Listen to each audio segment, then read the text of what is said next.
Hi everyone, I am making my famous chicken tenders tonight. They're famous to me and my boyfriend, and I think everyone has asked me for this recipe at least once, and it's really hard for me to explain or to write out, so a video is just much easier. So I'm going to get started here with it's just organic chicken breast from Costco, and we're going to cut it into tenders. So any little guys that are hanging off like this, I'm going to slice. Your tenders don't have to be perfect. That's part of what makes it rustic and that you made it. Put your hand flat on top of the chicken. Take your knife, a long knife, and run through. This is called filleting. So you'll fillet the chicken and then lay it out. Now you've got this nice piece here. We're just going to cut it, and you can cut it however you want. This is not a science. It's just sometimes it's nice to have some big pieces and some small pieces. So just do whatever. You just kind of want to make sure that they're the same width, or that, you know, so they all cook about the same. If you see any extra skin like that, you can just remove it. I like to use a plastic cutting board so I can run it through the dishwasher anytime I cut something like chicken or pork or any kind of meat. And I'm going to do the same thing here. Hand on top, fillet through, and then open it up and cut it into some tenders. So there you go. There's your chicken. And that one, there's a little extra fat there, so I'm just going to get rid of it. And that's definitely far from perfect, which I kind of like about it. All of you who know me know I don't measure, but for the sake of this video, I'm going to call this 1 cup of almond flour. I like almond flour because, as you know, I'm gluten-free. And it doesn't have to be almond flour. If you want it to be healthy, then it should be something gluten-free. You could use amaranth flour, spelt flour, anything you want, but except white bleached flour. That's not a good idea. So anyway, we're going to put some flavor into the almond flour. And for the sake of this video, I'm going to call this 2 tablespoons. But I just kind of pour and shake. This is garlic powder. Some turmeric.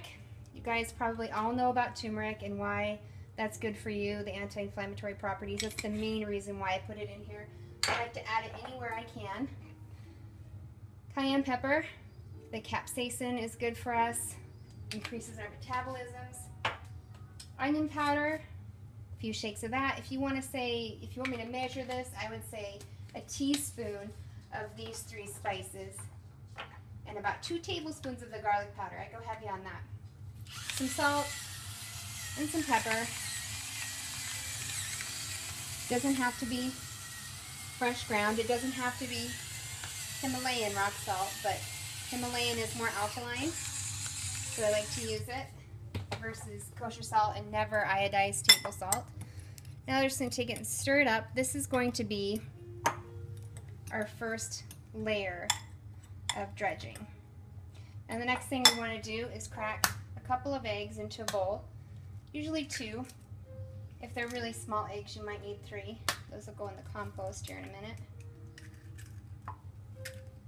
And then a little bit of water, just to thin it out. If you don't thin it out, it becomes just a little bit too sticky while you're doing this.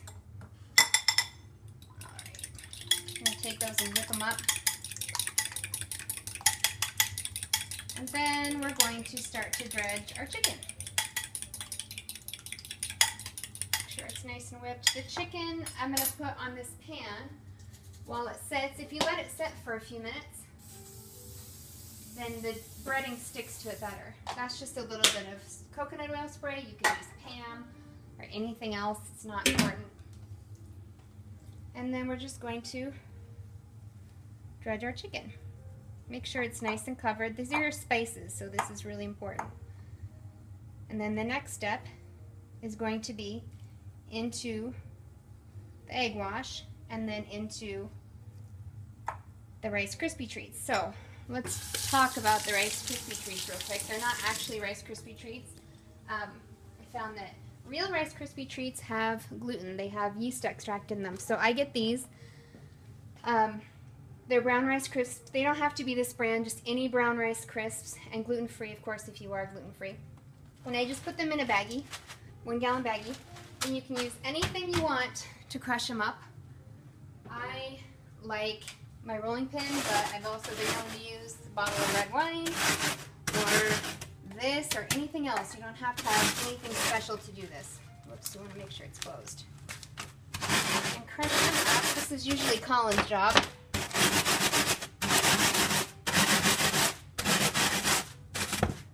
Got some artichokes cooking on the stove there to go with the chicken tenders, and I'll do another video on how I make artichokes and homemade aioli for all of you who like my artichokes. So here's our bag of Rice Krispie treats. That was about 2.5 cups of the Rice Krispie cereal. So you may need more. Sometimes I misjudge and I need a little bit more. It depends on how much chicken you have and so on. So into almond flour, into the egg, into the Krispie treats, or Krispies I should say. And then give them a shake. Out they come. You ready? Okay, so I'm just getting finished here with dredging my chicken. And I added a little bit more water to the egg wash because it was starting to get kind of sticky and kind of low.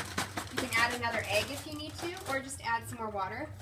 I also was getting low on the Rice Krispies, so I added some more there.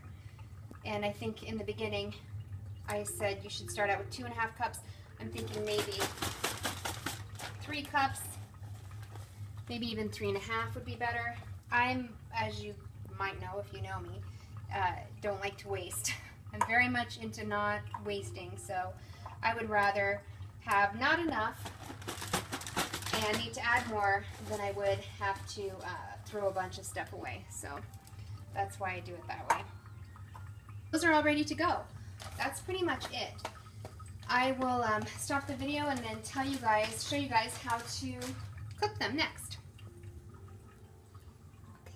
So I'm going to put my oven on at 350 to start heating up, because once these come out of the oil, I like to put them in the oven and just make sure that they're 100% done. And also it gives me time to finish making other things. So I turned my heat on about medium heat. I go between medium and high heat. I have some coconut oil left over from the last time I did this. I always strain it, and this is a bit hard, so I'm actually going to put it in the microwave and just melt it a little bit. I strain it, put it in a jar, and then reuse it. I'm also going to add some new coconut oil. I know you guys are going to want to know how much, and it really depends on the size of your pan.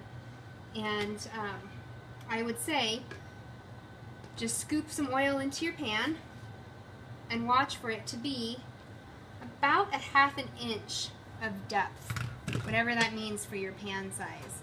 Okay, so I think our coconut oil is ready. If you look at it, it's moving a little bit. It's not boiling, of course, or smoking. That would mean it was too hot.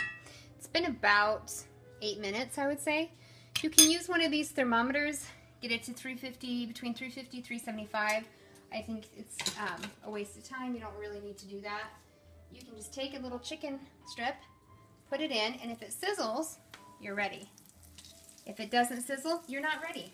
So that's pretty simple. I use my tongs, throw some chicken tenders in here. So my chicken tenders are just about finished cooking. Sometimes I give them another little flip just to check both sides. They all look good. It's only been, I would say, 3 to 4 minutes. It doesn't take very long. I'm just going to take them out, put them on the sheet pan. And I'll give my oil just another 30 seconds or so, just to heat up to a good temperature again. Not too long.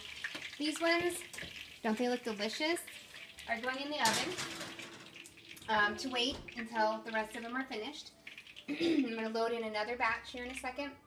I can see it's bubbling still, so I know that it's pretty darn hot, and I can go ahead and add some more right away. So here we go again. So now we have dinner. If you take a look, we have kale salad, which I will post the recipe for. A lot of you already have it and make it all the time anyway, but I'll show you how to make that with a homemade dressing. This is an aioli. So it's a homemade mayonnaise with capers and lemons and garlics that we will dip our artichokes in. It's a grilled artichoke. I will show you how to make those as well. Very easy. Then we have, of course, our chicken tenders and then our quick little dipping sauce. So bon appetit to us. Bye.